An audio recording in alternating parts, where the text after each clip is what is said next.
Moving on to the fourth theme, which I call Schools Entangled in Processes of Nationalism and Globalization. U.S. ethnographers of education have also been interested in the influences of nationalism and globalization on schools and local cultures. This work focuses on how circulating flows of capital and information, especially those under government, corporate, and media control, affect education and schooling in local places. In this framing, nationalizing and globalizing forces unsettle local practices, material and symbolic resources and processes, including representations of difference and inequality, that originate both distantly and locally, are mediated in schools. Representations of difference and inequality naturalize, travel, and morph in layers and networks of local and translocal networks affecting education. And I would say that some of the work of your faculty, Leslie Bartlett, Amy Stambach, are representatives in my category scheme falling into this group.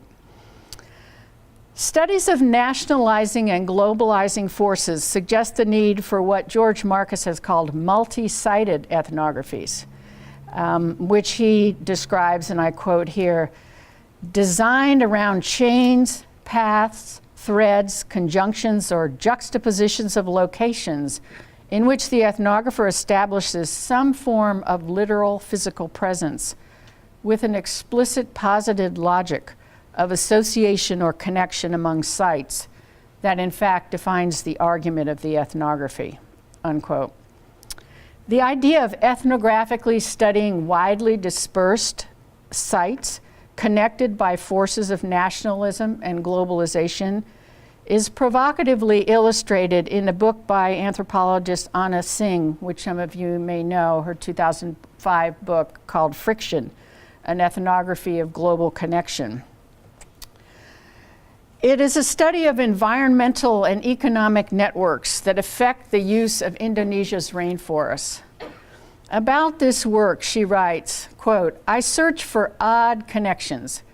I focus on zones of awkward engagement where words, and one of her main examples in this book is the word frontier, where words mean something different across a divide, even as people agree to speak. These zones are transient. They arise out of encounters and interactions. They reappear in new places with changing events, unquote.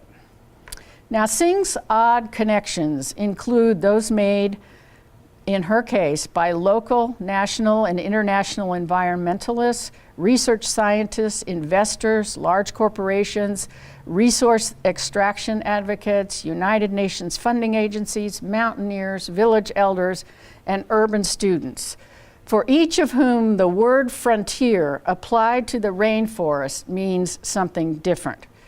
Large corporations and extraction advocates view the rainforest as a frontier that is largely unused, unexploited, and vacant, thus available for exploitation and profit.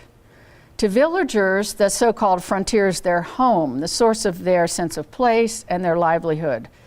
For mountaineers and other tourists, the frontier is wild and uninhabited, a place to be enjoyed and preserved, not updated, modernized, or changed. So it's in these odd connections among these actors and the networks that bring them together in specific times and places that the evolving meanings and uses of this particular rainforest in Indonesia take shape. Jan Nesper's book, Tangled Up in School, is an illustration, an educational example of this kind of work.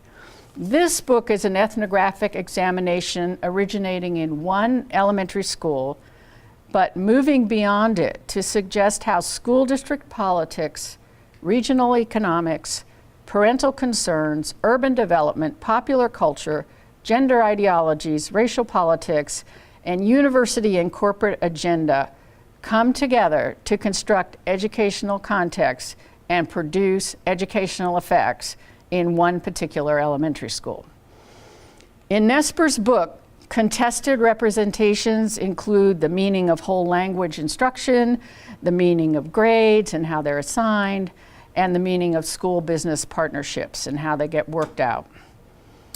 The result of his work, similar to Singh's, is not a coherent ethnography in the traditional sense. Instead, the book offers slices of perspective on experiences that make up a partial and often contradictory account of what is being produced and responded to in various sites of practice that are geographically and functionally distinct, but intersect via these networks of much wider scope. Viewed in this way, local struggles and practices of education exist in, contribute to, and are affected by multiple intersecting networks that connect widely dispersed people, sites, and representational technologies. To grasp why education, learning, achievement, difference, and inequality look the way they do in any given place and time, it's necessary to understand the many networks and intersections of which they are a part.